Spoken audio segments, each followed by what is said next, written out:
नीतिकार कहता है कि जो निरर्थक घूमता नहीं है, बात समझना, जो व्यर्थ में इधर उधर घूमता नहीं, और जो पराई स्त्रियों से पराई पुरुषों से संबंध नहीं करता है, और जो अर्थात व्यभिचार नहीं करता है, और जो अनर्थकम विप्रवासम गृहभ्या पापई संधि, दुष्टों से, पापियों से, नालायकों से दोस्ती नहीं करता, दूर रहता।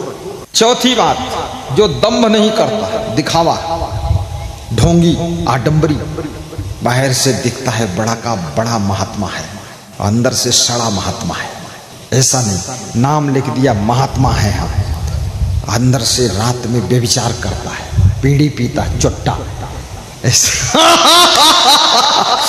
तो ऐसा नहीं। दंभ जो ना करता हो, और दंभम अस्तैन्यम, चोरी ना करे, पैशनम, चुगली ना करे, चोरी चुगली से बचे, और मद्यपानम, किसी प्रकार का नशा ना करे। नीतिकार कहता है वो जिंदगी में कभी दुखी नहीं होता है, वो हमेशा सुख भोगता है, और उसके साथ रहने वालों को भी वो सुख देता है। इसलिए कभी भी ऐसी गलतियां मत कर। कितने लोग थाईलैंड घूमने जाते, Thailand, Holland, Poland, New Zealand, Netherland, featherland. अरे मूर्ख कहीं का, घर बर्बाद हो गया वहां न्यूजीलैंड में क्या कर रहा। कितने लोग कुल्लू मनाली जाते हैं, अरे पूरे उल्लू और पहुंच गए कुल्लू। हाँ, कुल्लू मनाली में क्या रखा है, पहाड़ है, नदी है, झरना है, बस उससे क्या मिलने वाला। ज्यादातर मनाली कुल्लू में जाते हैं उल्लू लोग। कुछ नहीं देखन की चाह है, नहीं सूंघन की चाह, और नहीं घूमन की चाह है, केवल तन निर्वाह। घूमने की इच्छा ही नहीं, कुछ देखने की इच्छा ही नहीं। मेरा तो बचपन से ही ऐसा था, मैं तो देखता ही नहीं, फालतू चीज देखना नहीं, घूमना है ही नहीं। क्या घूमना है? हमारे पास में जो मन है पूरी दुनिया की खबरें दे रहा है, ऐसा मन है, ऐसा ये लगा हुआ है यंत्र सबके पास। जो तुम्हारे मन में है वो दुनिया में सभी के मन में वही है, सबके मन में वही गोबर है। बस अंतर ये हो सकता, तुम्हारे मन में गधे का गोबर है तो उनके मन में गोबर का गोबर है, घोड़े का। बस है सबके गोबर भरा वही, गलत गलत सब भावनाएं। क्या देखना संसार में? देखना है तो उसको देखो जिसको देखने से तुम्हारी जिंदगी भी देखने योग्य हो जाए। गुरु का दर्शन करो, जिनका दर्शन करते करते तुम्हारा भी कोई दर्शन करने लग जाए। याद रखना, जाना है तो गुरु के सत्संग में जाओ, जहां जाने के बाद दुनिया में आना जाना ही ना पड़े, मुक्ति मिल जाए, सत्संग में जाइए। निर्माण मोहा जित संग दोषा, अध्यात्म नित्या विनिवृत्ति कामा, द्वंद्वैर्विमुक्तः सुख दुख संगैः, गच्छन्ति अमूढ़ा पदमभ्यं तत्, गच्छन्ति अमूढ़ा पदमभ्यं तत्। मुझे आपके क्षेत्र में बहुत अच्छा लगा। तिलक सबको लगाया जा रहा है। एक बेटी तिलक लगा रही है, 2 बेटियां लगा रही हैं। कुंवारी कन्याएं तिलक के लिए चुनी गई। एक मेरा साधक महान संत भी तिलक लगा रहा है। तिलक लगवाइए। तिलक धर्म का प्रतीक है, तिलक भक्ति की पहचान है। तिलक तुम्हारे मन को भी शुद्ध करने का काम करता है। और तिलक की थाल में दक्षिणा भी डालिए, जिससे घर में बरकत हो, घर में उन्नति हो। और अपने घर में भी स्नान करने के बाद तिलक लगा दिया करो। घर में पूजा मंदिर बना लो, उसमें गुरु का भी फोटो रख लो, और जो देवी देवता ज़्यादा मानते हो तो उनको भी रख लो। कितने लोग 100 देवता रखे हैं और घर तो बहु बिगड़ गया। घर देवी देवता की पूजा आपकी श्रद्धा है, करिए, लेकिन बिना गुरु के ज्ञान के, बिना गुरु की कृपा के इंसान का चंचल मन सुधर ही नहीं सकता है। याद रखना, रावण शिव भगवान का ध्यान करता था और राम भी शिव भगवान का ध्यान करते थे, लेकिन रावण क्या बोलता था? ओम नमः शिवाय, ओम नमः शिवाय, सुबह शाम दारू पिवाए, दोपहर में भैंसा खवाए, रात में अंडा चबाए, ओम नमः शिवाय। ना आचरण सुधरा, ना स्वभाव सुधरा, ना खान पान सुधरा, घड़ा भर भर के दारू पीता था रावण। और उसका भाई कुंभकर्ण, उसका भी कुछ नहीं सुधरा, 6 महीने तक सोता था और जब जागता था तो भैंसा खा जाता था। खाली ओम नमः शिवाय। लेकिन राम क्या कहते हैं? राम किसको मानते हैं? वही तुम भी मानो। राम का आचरण नहीं बिगड़ा, सुपर्णखा बिगाड़ने के लिए आई, फिर भी राम का मन फिसला नहीं। अगर सुपर्णखा को स्वीकार कर लेते तो लंका तो ससुराल बन जाती, दहेज में सोना मिल जाता बहुत सारा। राम की जगह तुम खड़े होते, तुरंत सुपर्णखा के साथ 7 फेरा नहीं 700 फेरा घूम जाते और उधर ही लंका चले जाते और सोना वोना गठरी बांध लाते, तुम चूकते ही नहीं। लेकिन राम सुपर्णखा को स्वीकार नहीं करते, एक पत्नी व्रत का पालन किया। शिव जी राम के भी इष्ट हैं, लेकिन राम का गुरु वशिष्ठ, राम के सदगुरु विश्वामित्र। वशिष्ठ ने बाल अवस्था में राम को संस्कार दिया, शिक्षा दिया, दीक्षा दिया, और सदगुरु विश्वामित्र ने युवा अवस्था में राम को कंट्रोल में रहने का ज्ञान प्रदान किया कि जिंदगी कैसे जीना है, शास्त्र ज्ञान और शस्त्र ज्ञान प्रदान किया। याद रखना, जिंदगी में गुरु और सदगुरु जब होगा तो इंसान से तुम महान बनोगे और महान से भगवान बनोगे।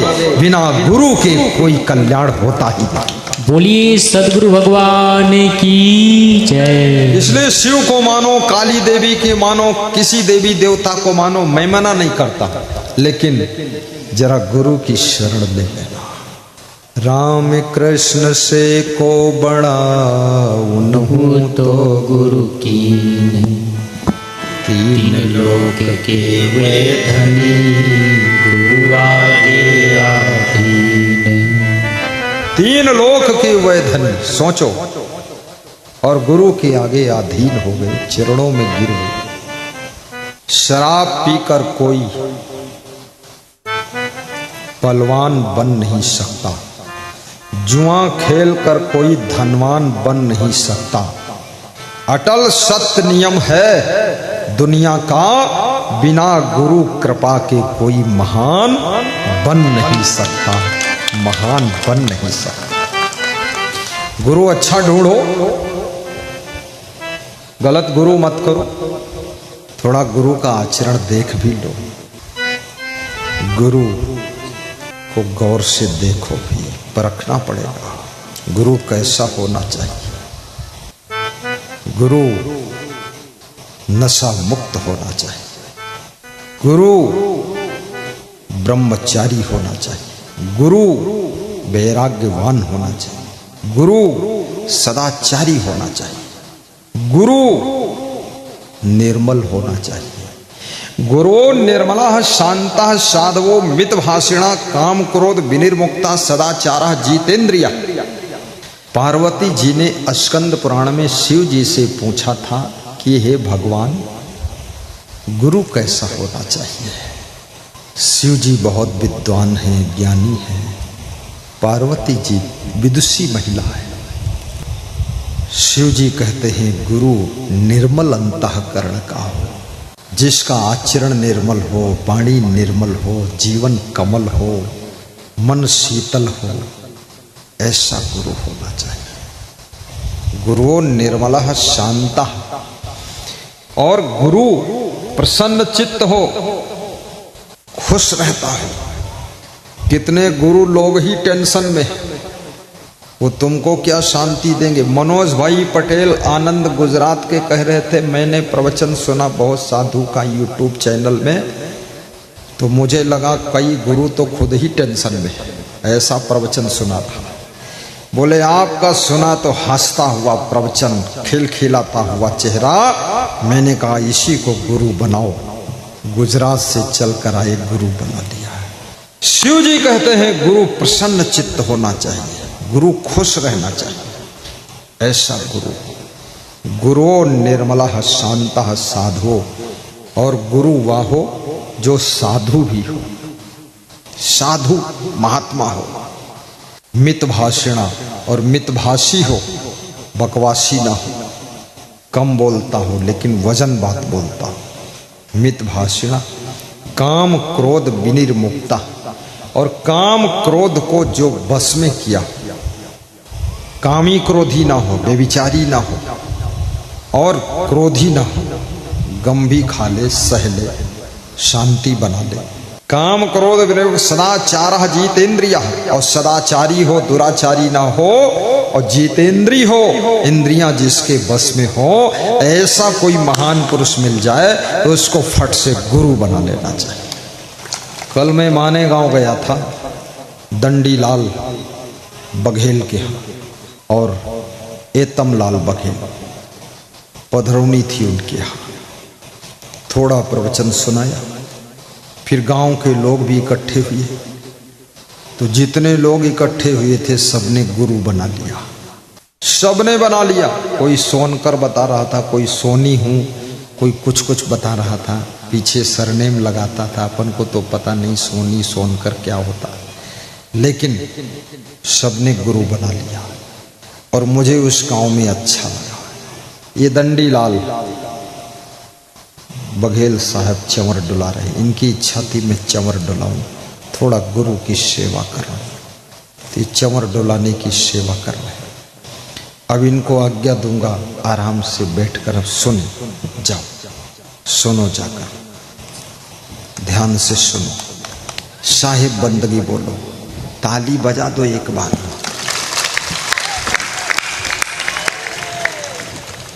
कबीर साहब भी कहते हैं, गुरु शिकलीगर कीजिए मन ही मशकला दे, जो मन के मैल को मसल कर रगड़ कर छुड़ा दे, ऐसा शिकलीगर गुरु कीजिए। और शब्द छोलना छोल के चित्त दर्पण कर दे, चित्त को दर्पण जैसा मांझ कर साफ कर दे। अपने शब्द रूपी छोलना से सारा चित्त पर लगे हुए मैल को छोल दे। क्या बात, जैसे आलू का छिलका छीला जाता ना, छीला जाता कि नहीं, जैसे केले का छिलका उतार दिया जाता, ऐसे गुरु मन के मैल को रगड़कर साफ कर दे। ऐसा शिकलीगर गुरु। गुरु शिकलीगर कीजिए मन ही मशकला दे, और मन को मसल कर मन का मैल छोड़ा दे। मन में कितना मैल लगा हुआ है। मैली चादर ओढ़ के कैसे द्वार तुम्हारे आऊं, आने में शर्माऊं, मैली चादर धो करके आ जाओ तुम। चादर धोते क्यों नहीं हो, मैल लगा कर बैठे हो, गाना गाते हो, मैली चादर ओढ़ के कैसे आऊं, धो दो जाकर। कहाँ धोओगे, सत्संग रूपी जल हो, भक्ति रूपी साबुन हो, और सदगुरु धोबी हो, और सदगुरु के घाट पर जाइए, और सत्संग के जल से भक्ति का साबुन लगाकर ज्ञान गंगा में स्नान कराकर तुम्हारे मन की मैली चादर को धोकर निर्मल कर देगा। कबीर मन निर्मल भया, जैसे गंगा नीरे। कबीर के मुकाबले कोई संत ही नहीं हुआ, लास्ट लेवल के संत कबीर। कबीर क्या बोल रहे हैं, रैदास ने कहा था मन चंगा तो कठौती में गंगा, लेकिन कबीर और उससे ऊपर निकल गए। कबीर कहते हैं मन अगर निर्मल हो गया, गंगा जल जैसा निर्मल हो गया, तो पीछे पीछे भगवान तुमको ढूंढते घूमेगा। कबीर साहब कहाँ हो। कबीर मन निर्मल भया, जैसे गंगा नीर। ओहो पाछे पाछे हरि फिरे कहत कबीर कबीर। इसलिए कबीर का लोहा विश्व मानता। कबीर किसी एक जाति के नहीं, किसी पार्टी के नहीं, किसी मजहब के नहीं, किसी एक देश के नहीं, किसी एक गांव के नहीं, पूरी मनुष्य जाति के कबीर साहब हैं, पूरे विश्व के कबीर साहब हैं। उन्होंने किसी एक के लिए नहीं कुछ कहा है, जो भी कहा है पूरे विश्व के लिए कहा है। इसलिए कबीर साहब विश्व के नाथ बन गए। बोली सदगुरु कबीर साहेब की जय। वो गाना गाते घूम रहे मैली चादर ओढ़ के, कैसे द्वार तुम्हारे आऊं, माता मेरे द्वार। इधर क्या करता गंदा आदमी। सत्संग में जा, तेरे जैसी लाखों चादरें धुल चुकी है, तेरी भी चादर धुल जाएगी। सत्संग में सूरदास की मैली चादर धुल गई, तुलसीदास की मैली चादर धुल गई, और सत्संग में लाखों लाखों की मैली चादर धुल रही है। किसी की मैली चादर ऐसे दाग लगे थे, मांस मछली खाता था, दारू पीता था, मुर्गा अंडा सब खाता था। ऐसा सत्संग के घाट पर पहुंच करके धुलाई हुई है, पूरा निर्मल जीवन हो गया, कोई दाग नहीं रह गया, कोई बुराई नहीं रह गई। अब जिंदगी ऐसे है कि भगवान स्वयं ढूंढता है कि ये कबीर जैसा भक्त कहाँ जा रहा है। ऐसी जिंदगी हो। मेली चादर ओढ़ के कैसे द्वार तुम्हारे आऊं, फालतू मत गाओ।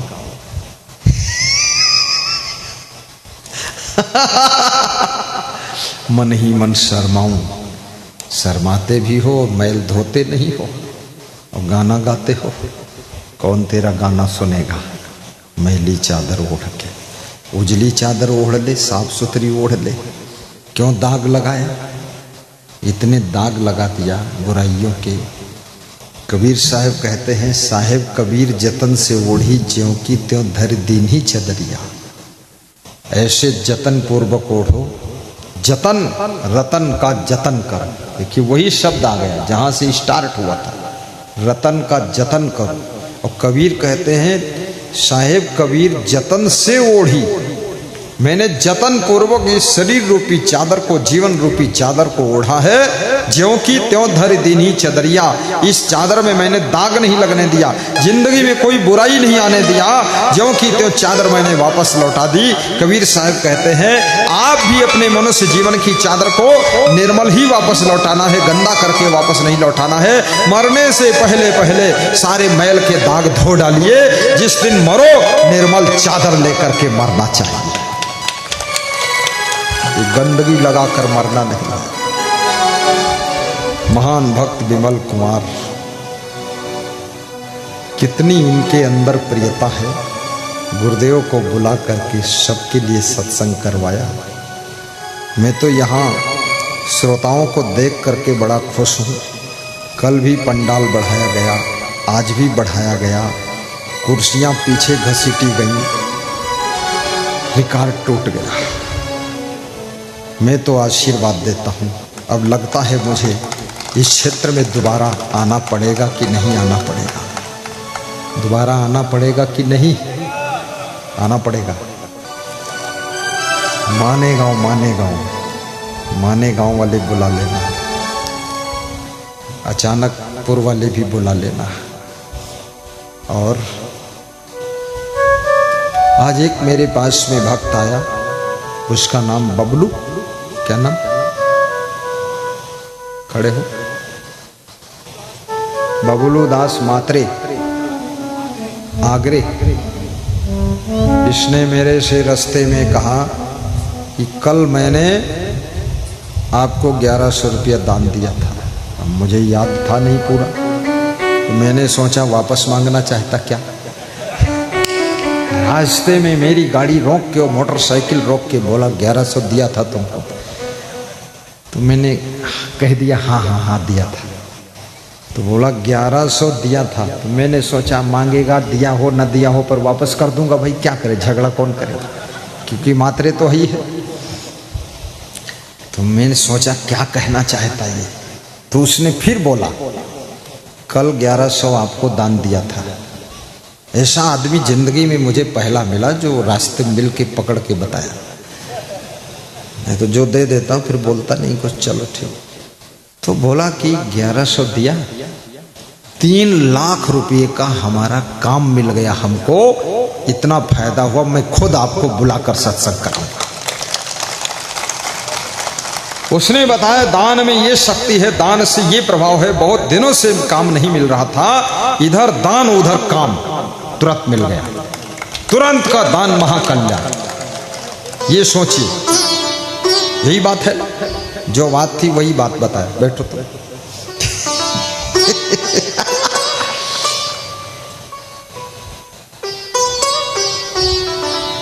मेरे साथ में एक सज्जन, उसका नाम भूल गया मैं, वो गाड़ी चला रहे थे, उन्हीं की गाड़ी थी, नई गाड़ी।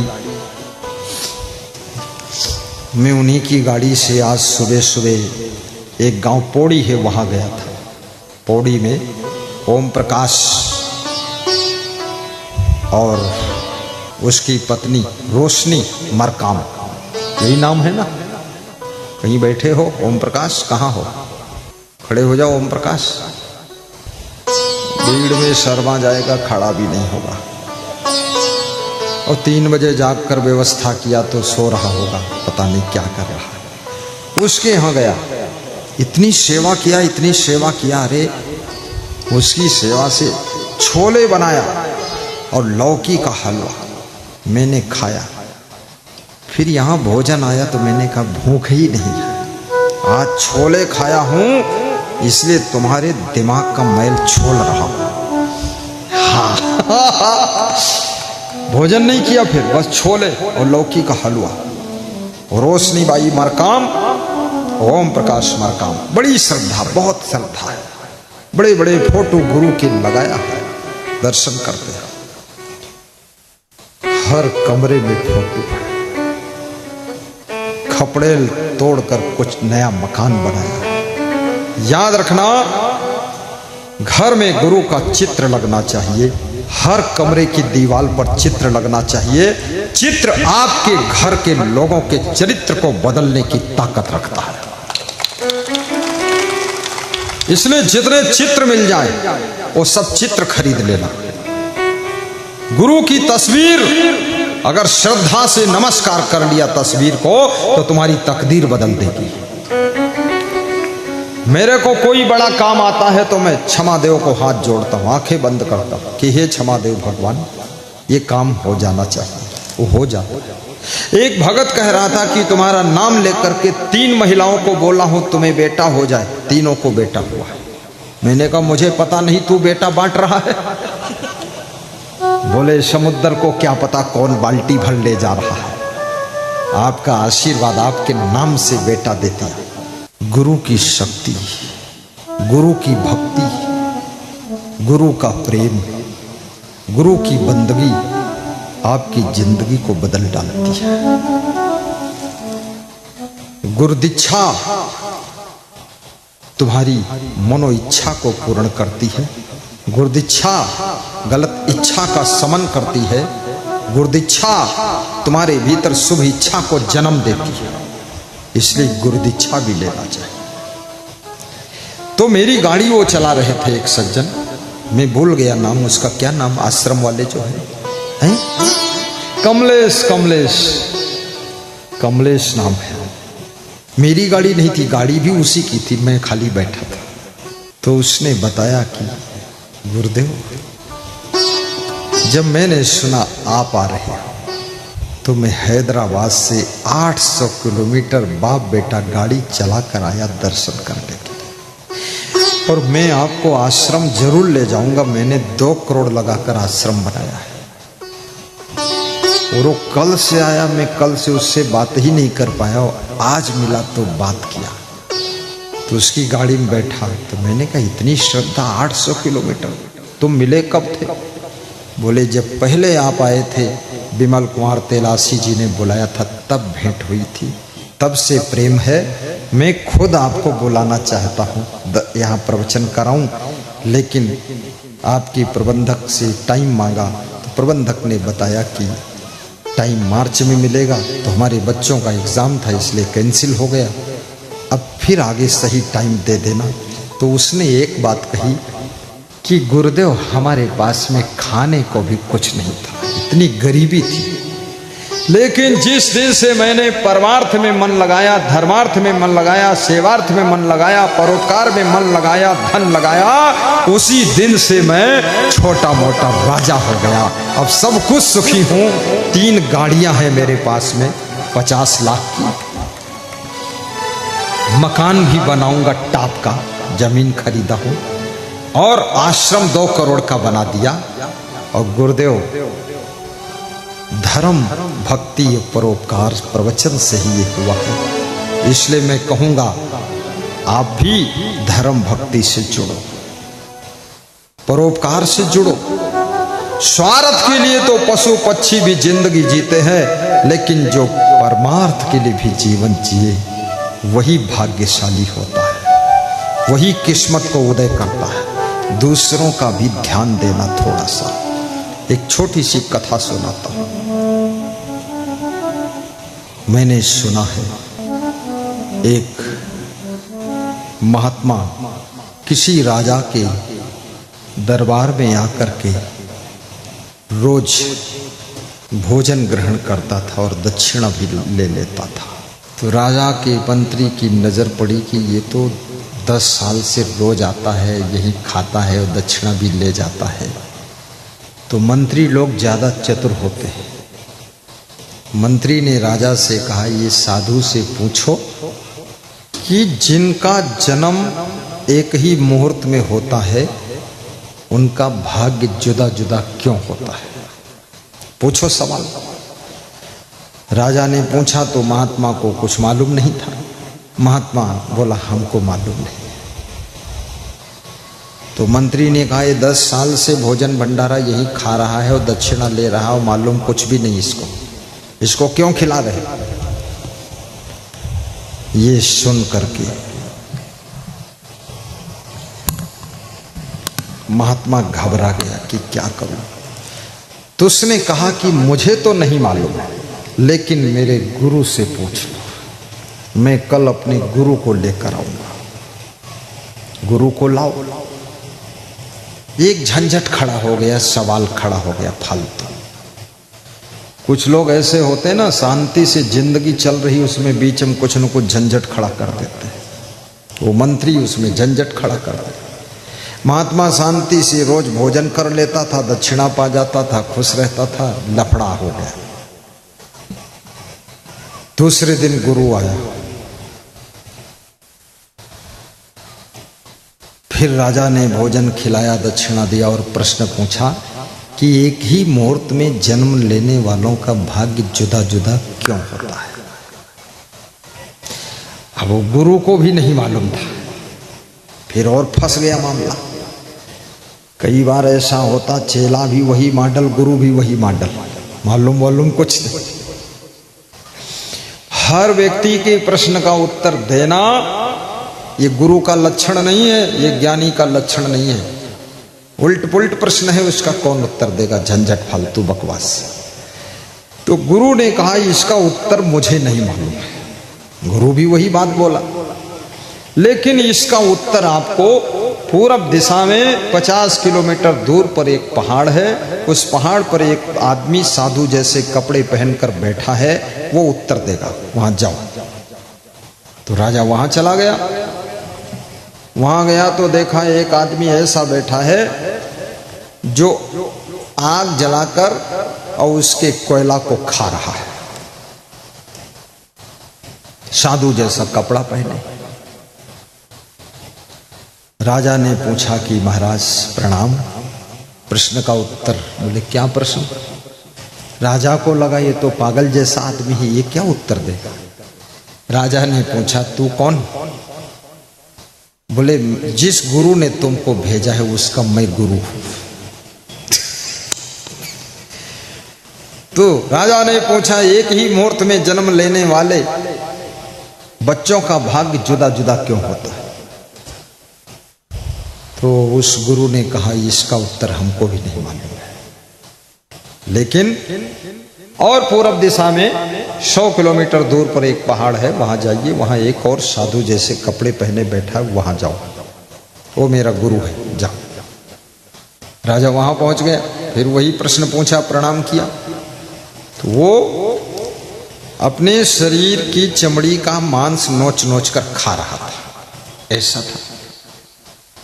और कपड़े भी उल्लुल जुल्लुल पहने था, गंदगी लगाकर। राजा ने कहा, प्रणाम महाराज, मैं प्रश्न पूछने आया, पूछो। बोले, ये बताओ, एक ही मुहूर्त में जन्म लेने वालों का भाग्य जुदा जुदा क्यों होता है? तो उसने कहा, मेरे को इसका उत्तर नहीं मालूम, लेकिन ये बता दूंगा उत्तर कहां मिलेगा। अब उसको भी नहीं मालूम। बोले, पहाड़ से नीचे उतर जाओ और नीचे एक गांव है, उस गांव में एक 8 साल की उम्र का बालक है, वो बीमार है जब से पैदा हुआ, और वो बालक तुम्हारे प्रश्न का उत्तर देगा। राजा पहाड़ से नीचे उतर गया, उस बीमार बालक के घर पहुंचा, ढूंढते ढूंढते परेशान हो गया, पूछा,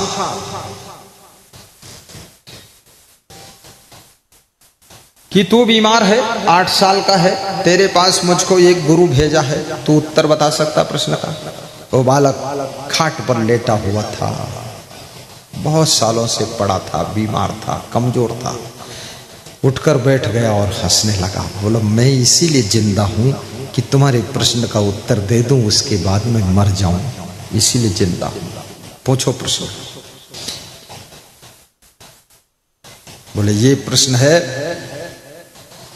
कि एक ही मुहूर्त में जन्म लेने वालों का भाग्य जुदा जुदा क्यों होता है, बताओ।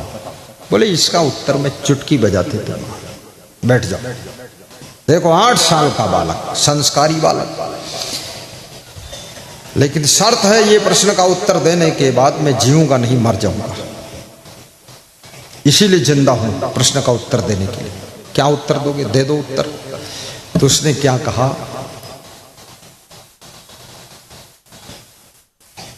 एक गृहस्थ व्यक्ति था, उसके 4 लड़के थे, और चारों लड़के एक तालाब के पास में स्नान करने गए। कहानी सुनाया, स्नान किया और वहां पर बाटी बनाया, भौरिया बनाया, और थोड़ी चटनी टमाटर की बना करके, और बाटी और चटनी खाना चाहते थे। और खाने के लिए जब बैठे तो 4 बाटी बनाया था, बाटी समझ रहे हो कि नहीं, एक एक बाटी ले लिया, और जब खाने चले उसी समय एक भूखा साधु आ गया, महात्मा। उसने कहा, हमको बाटी दे दो, हम बहुत भूखे हैं, 3 दिन के भूखे।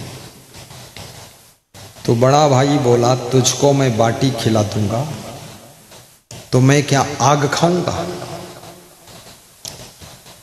तो वही मर करके जब जन्म लिया तो आधा पागल बन करके प्रथम पहाड़ पर बैठा हुआ मिला है, वो आग जलाकर और बुझाकर कोयला खा रहा है।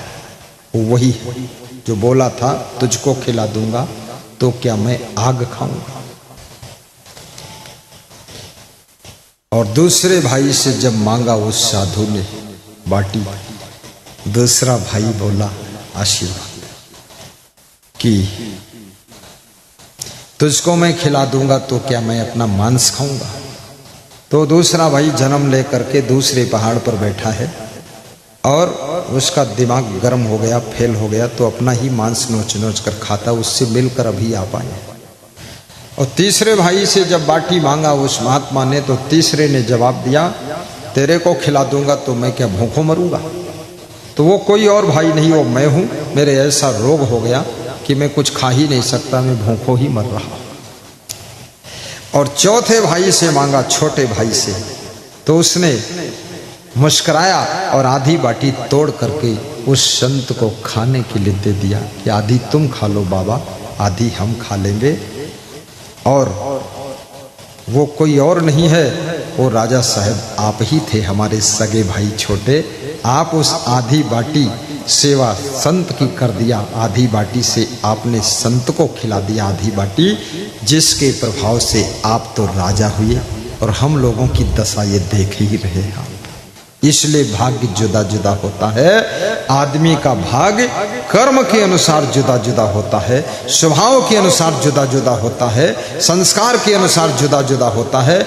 इसलिए भाग्य बदलना है तो याद रखना, सेवा शुरू करिए। सबसे पहले माँ की सेवा करो, पिता की सेवा करो, भाई की सेवा करो, बहन की भी सेवा करो, ग्राम सेवा करो, पशु पंछियों की सेवा करो। सेवा से किस्मत बदलेगी और किस्मत को बदलने वाला कोई नहीं।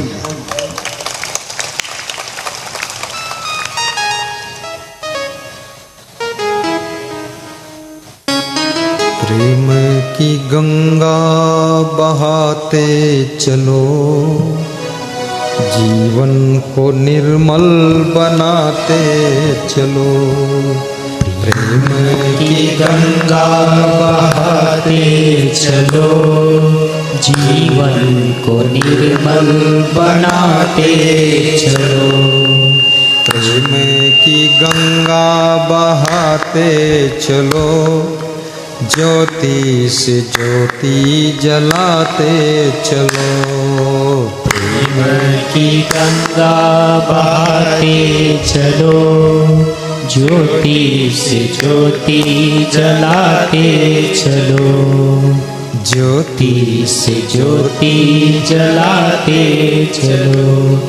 मार्ग में आए दीन दुखी जो, मार्ग में आए दीन दुखी जो, सबको हृदय से लगाते चलो।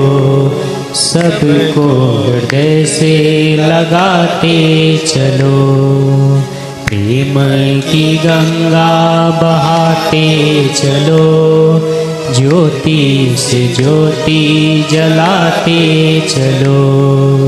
मार्ग में आए दीन दुखी जो, मार्ग में आए दीन दुखी जो, उसको हृदय से लगाते चलो। उसको हृदय से लगाते चलो। प्रेम की गंगा बहाते चलो, जीवन को निर्मल बनाते चलो। ज्योति से ज्योति जलाते चलो। बोलिए सद्गुरु भगवान की जय। यहाँ नेकी बदी दो रास्ते हैं, जरा गौर से सुन लो। तुम्हें चलना है जिस मार्ग से, अपना रास्ता चुन लो।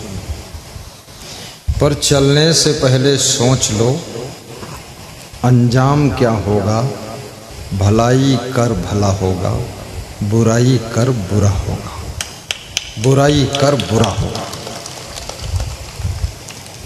दो ही रास्ता है संसार में, एक तो नेकी का रास्ता है, दूसरा बदी का रास्ता है। एक तो प्रेम का रास्ता है, दूसरा क्रोध का रास्ता है। प्रेम से जियो और चाहे गुस्सा में जियो। जीना आपको है और जीना संसार में ही है और जीना परिवार में ही है और रहना समाज में ही है। तरीका दो ही है, प्रेम से जियो या क्रोध में जियो। रहना पत्नी के साथ ही है, क्रोध करके रहो और चाहे प्रेम करके रहो।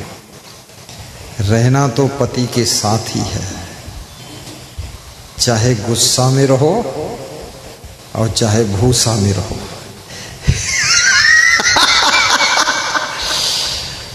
पति के बिना कैसे रह पाओगी?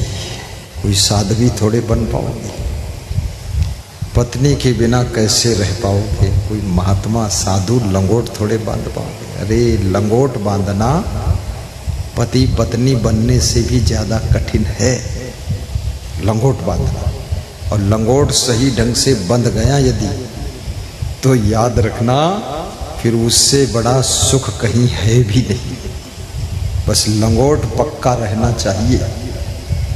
लंगोटी का पक्का साधु विश्व में सबसे अधिक सुखी है। पूरा मन बस में हो गया। तो ये साधु बनना, कितने जन्मों जन्मों के कर्मों का फल भोगना तुम्हारे आत्मा में है, तुम्हारी आत्मा को भोगना पड़ेगा। और साधु बन जाओगे तो तपस्या की अग्नि से तुम सब कर्मों को भस्म करके मुक्त हो जाओगे। तो इन कर्मों को कौन भोगेगा? इसलिए उन कर्मों का फल भोगने के लिए साधु बन ही नहीं पाओगे। दिमाग घूम घाम के उसी में गिर जाएगा। 2-5 साल लंगोटी मोटी बांध भी लोगे तो भी लंगोटी अलग चली जाएगी, चड्ढी आ जाएगी। ये संत होना, अरे क्या बात है, बहुत बड़ी बात है। लेकिन संत जीवन में सुख तो है, शांति तो है, आनंद भी है, बड़ी मौज है। मैं संत इसीलिए बना। मैं तो पूरा सोच लिया, समझ लिया और पोस्ट ग्रेजुएट पढ़ लिया। 6 साल तो सोचने में लगा। हम 6 साल सोचा हूँ तब संत बना। 9th में पढ़ता था तब से सोच रहा था संत बनूंगा, संत बनूंगा।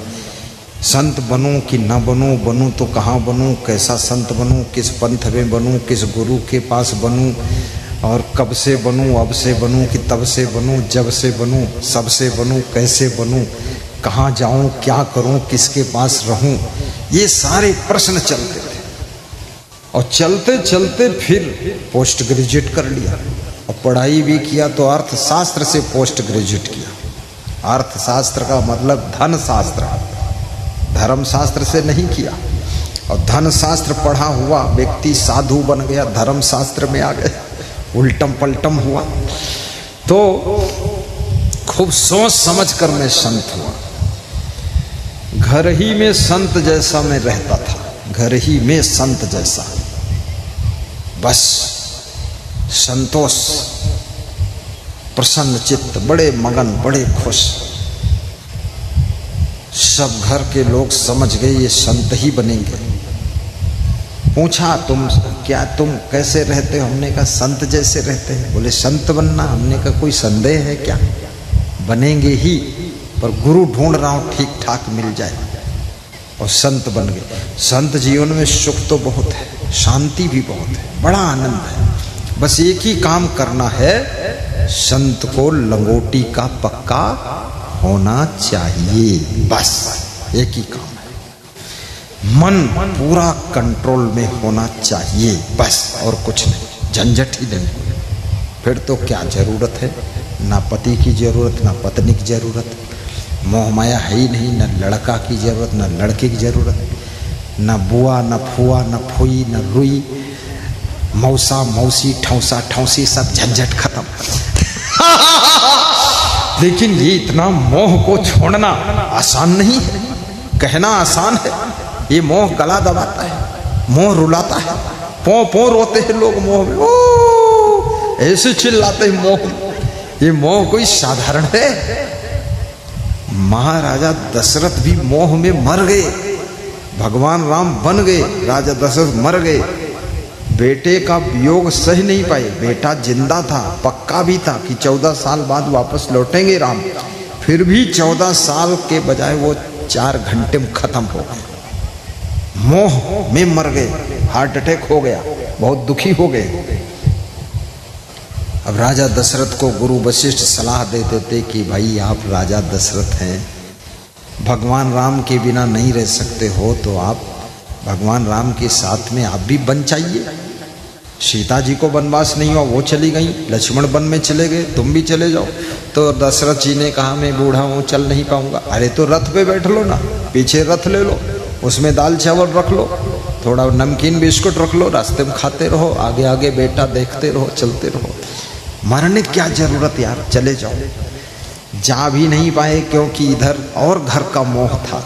मोह में मर गए लोग, जा नहीं सकते, मोह जाने भी नहीं देगा। कितने लोग, मैं राजस्थान में सत्संग कर रहा था, सत्संग करके उठा और विदा हुआ तो एक बूढ़ा आदमी भागता हुआ आया और मेरे पैर छुआ, सब मेरे मिट्टी लगा दिया और नाक लगा दिया, नाक की रेमट लगा दिया और खून लगा दिया। सब उसके मिट्टी लगी थी और नाक से रेमट और खून सब फूटा हुआ माथा। तब ने कहा क्या हुआ? बोले सगे बेटों ने मारा है। तो बेटों ने मारा है तो बाबा ऐसे बेटों से क्या फायदा? बोले आशीर्वाद दो, बेटे लोग ना मारे और ठीक रहे। तुमने कहा ठीक है, तो चलो मेरे आश्रम थोड़ा आप रहो वहाँ, बेटे लोग आएंगे लेने तो समझा दूंगा, और ऐसे बेटों से क्या फायदा? तो उस बुढ़े ने जो जवाब दिया, सुनने जैसा जवाब, उसने कहा बेटे ना होते तो मारने को भी तरस जाता, कौन मारता है ऐसा? इतनी अच्छी मार मारा है।